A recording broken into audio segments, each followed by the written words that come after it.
Assalamualaikum warahmatullahi wabarakatuh. Perkenalkan, nama saya Bella Saputra dengan NIM 12 14 Di sini saya akan menjelaskan komunikasi lintas budaya yang saya pahami dari materi-materi sebelumnya. Yang pertama di bab 1 adalah konsep dasar komunikasi antar budaya. Apa sih? Sebelum kita mengenal lebih jauh, kita tentu harus mengenal tentang komunikasi. Definisi komunikasi adalah pertukaran informasi dari satu orang ke orang lain untuk mendapatkan informasi yang valid, atau mendapatkan informasi dari satu kelompok atau kelompok orang lain, sehingga kita tidak menjadikan komunikasi ini adalah sebagai komunikasi satu arah. Komunikasi dilakukan secara dua arah, sehingga komunikasi itu bisa berjalan secara efektif. Selanjutnya, yang kedua adalah pandangan terhadap komunikasi. Yang pertama adalah komunikasi sebagai aktivitas simbolik, yaitu kita harus melakukan pendekatan. Pendekatan seperti apa yang harus kita lakukan? Yang pertama, kita harus melakukan pendekatan secara nilai, norma, kata-kata, bahasa, sehingga kita itu bisa dianggap menjadi bagian dari mereka. Kita bisa mendapatkan komunikasinya, yaitu secara emosional kita bisa mendapatkan itu, sehingga orang bisa welcome dengan kedatangan kita, sehingga orang itu merasa bahwa ini adalah suku saya, ini bagian dari suku saya gitu. Selanjutnya itu komunikasi sebagai proses. Kalau yang saya baca dari materi tersebut adalah komunikasi ini tidak statis, tidak selamanya itu stabil, kadang itu bergejolak. Jadi maka dari itu komunikasi harus dilakukan secara terus menerus, sehingga kita bisa dapat menggali informasi apa sih yang sebenarnya ingin kita gali dari orang tersebut. Selanjutnya yaitu komunikasi sebagai pertukaran makna. Komunikasi sebagai pertukaran makna ini kita harus tahu dulu. Kita harus menggali makna apa dari orang tersebut. Kita misalnya mau menggali tentang materi lintas budaya ini, kita harus berusaha melakukan pendekatan terlebih dahulu. Harus kita melakukan gini, sehingga orang itu mau welcome gitu ke kita. Harus ada pembukaannya gitu. Jadi tidak semestinya komunikasi itu langsung blek gitu, langsung to the point. Tapi komunikasi itu secara perlahan. Selanjutnya itu pengertian budaya. Pengertian budaya adalah bentuk perilaku, kepercayaan, simbol, norma yang dianut seseorang atau diterima seseorang tanpa disadari atau disadari di suatu daerah, sehingga bisa menimbulkan suatu kebudayaan yang diturunkan dari nenek-nenek moyang tersebut. Selanjutnya yaitu di sini kita melakukan pendekatan. Pendekatan apa sih yang dilakukan oleh komunikasi pengertian kebudayaan? Yaitu pertama adalah pendekatan kebudayaan deskriptif. Apa sih pendekatannya? Itu metode ini digunakan menggambarkan penjelasan yang rinci fenomena atau objek. Selanjutnya itu pendekatan bawaan sosial. Pendekatan bawaan sosial ini adalah membawa realitas, norma, nilai yang dibentuk atau interaksi komunikasi konvensi budaya. Selanjutnya yaitu adalah komunikasi perseptual, yaitu komunikasi secara individu yang memproses memberikan makna terhadap informasi melalui panca indera yang kita lihat.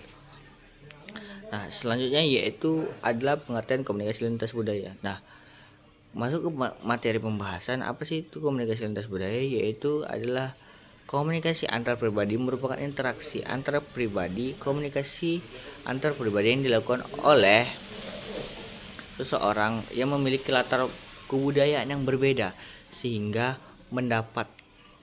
kita bisa mempelajari apa-apa saja kebudayaan orang lain, apa-apa saja pantangan, apa-apa saja norma-norma dari suatu daerah tersebut, sehingga kita bisa memahami kebudayaan dari orang lain.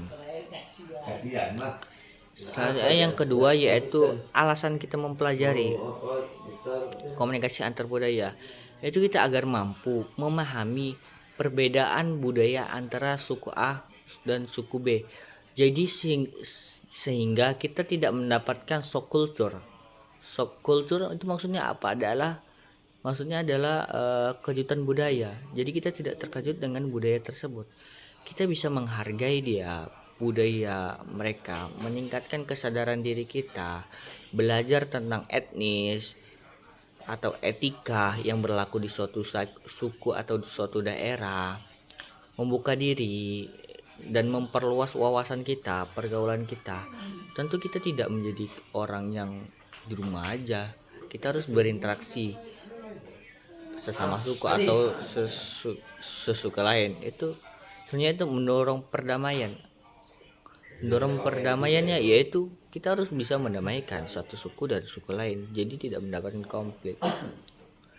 Sebenarnya yaitu menghadapi perkembangan teknologi komunikasi. Nah, menghadapi perkembangan teknologi komunikasi ini kita seharusnya semakin bisa bertoleransi, bisa memahami, bisa belajar dari suku lain. Artinya yaitu bab yang ketiga, nilai dan norma. Nilai dan norma komunikasi antar budaya. Yang pertama yaitu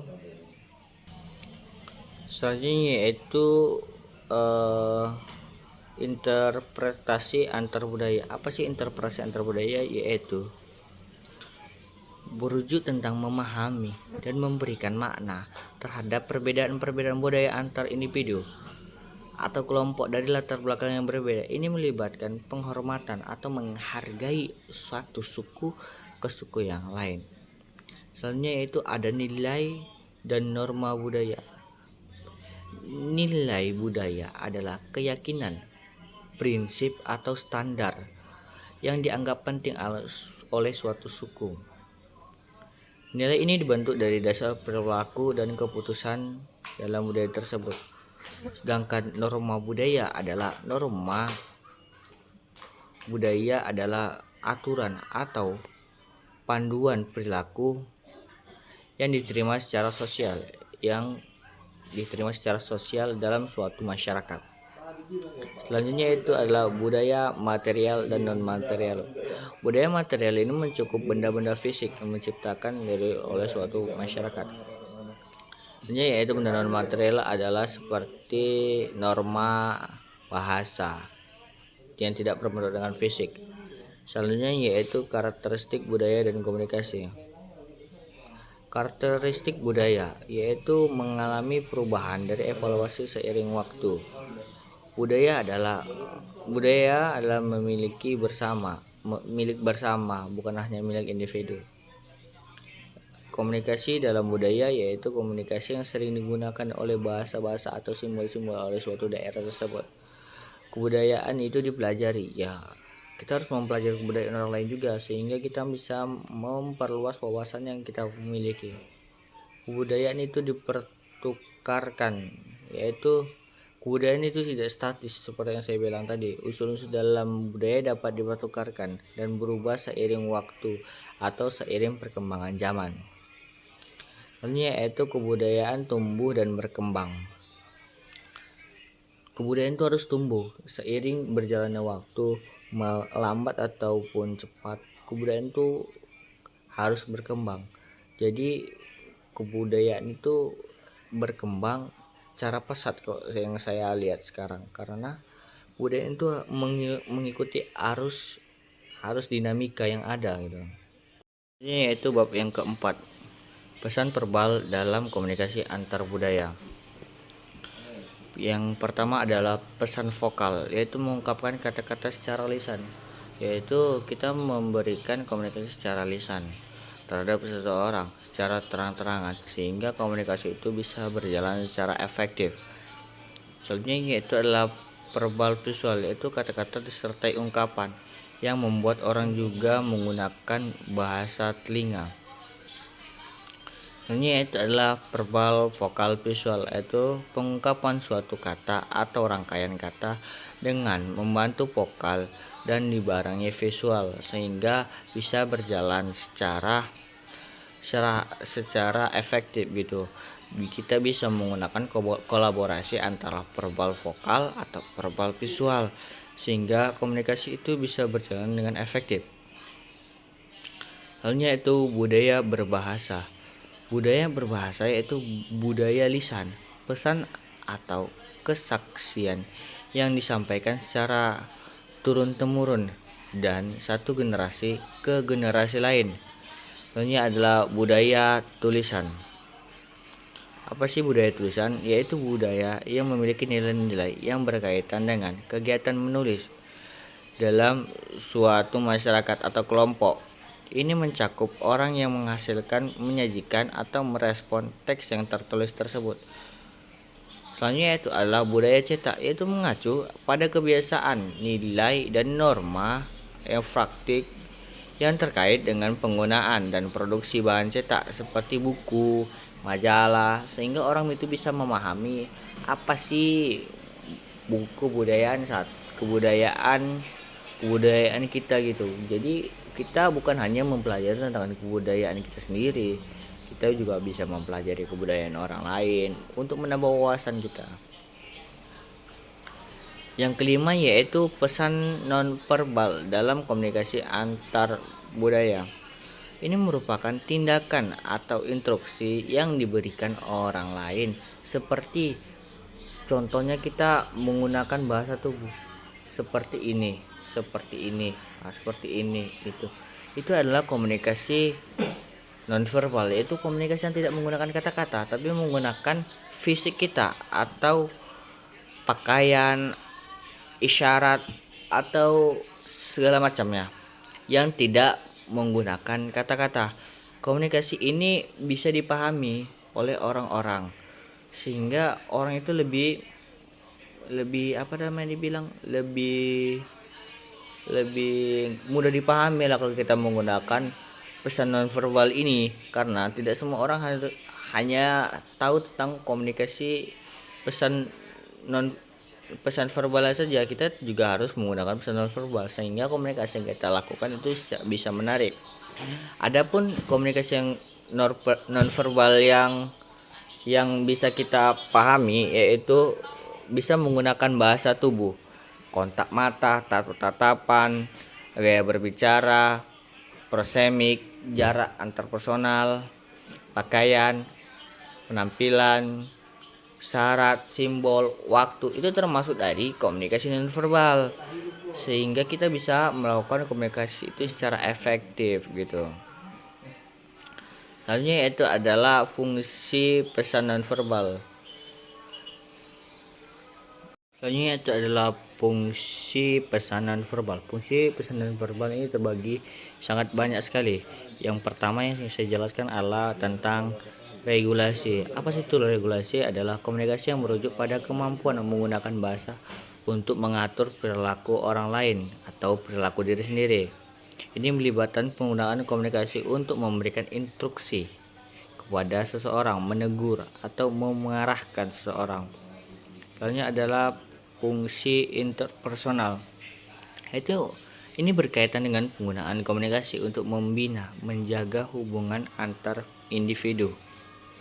Ini mencakup tentang ekspresi, perasaan, dan pengamatan ikatan emosional. Selanjutnya adalah fungsi emblemantis, yaitu melibatkan penggunaan simbol-simbol atau tanda-tanda yang dimiliki makna khususnya dalam suatu budaya atau kelompok suatu sosial. Selanjutnya adalah fungsi ilustrasi. Selanjutnya itu adalah fungsi adaptasi, fungsi mengulang, fungsi menyisip, fungsi melengkapi, dan fungsi menekankan. Oke, selanjutnya itu membahas tentang bab 6, bahasa dan budaya. Pentingnya persekutuan. Bahasa dan bahasa merupakan suatu sejumlah simbol tanda yang disetujui untuk menggunakan sekelompok menghasilkan arti, yaitu untuk menyampaikan pesan juga bisa bahasa tersebut. Sedangkan budaya yaitu kepercayaan yang dianut orang, nilai, norma yang dianut oleh seseorang dan dipercayai secara turun-temurun. Alasan keterikatan dua elemen ini adalah kebudayaan bekerja sama dengan hubungan yang saling menguntungkan, yang menjamin keberagaman dan keberlangsungan keduanya. variasinya itu bisa aksen gaya bicara kita, dialek gaya bicara kita, argot cara bicara kita, branding branding kita terhadap orang lain. Selanjutnya itu adalah contoh yang konkret bagaimana persekutuan antar budaya dan bahasa menjadi penting dalam komunikasi lintas budaya, yaitu penggunaan ungkapan idiomatik, norma-norma komunikasi, formalitas, pandangan terhadap waktu, tatanan bahasa, gaya penulisan, isyarat, bahasa tubuh, pilihan kata yang sensitif, dan penggunaan simbol dan tradisi budaya. Selanjutnya yang ketujuh adalah identitas budaya dan komunikasi antar budaya.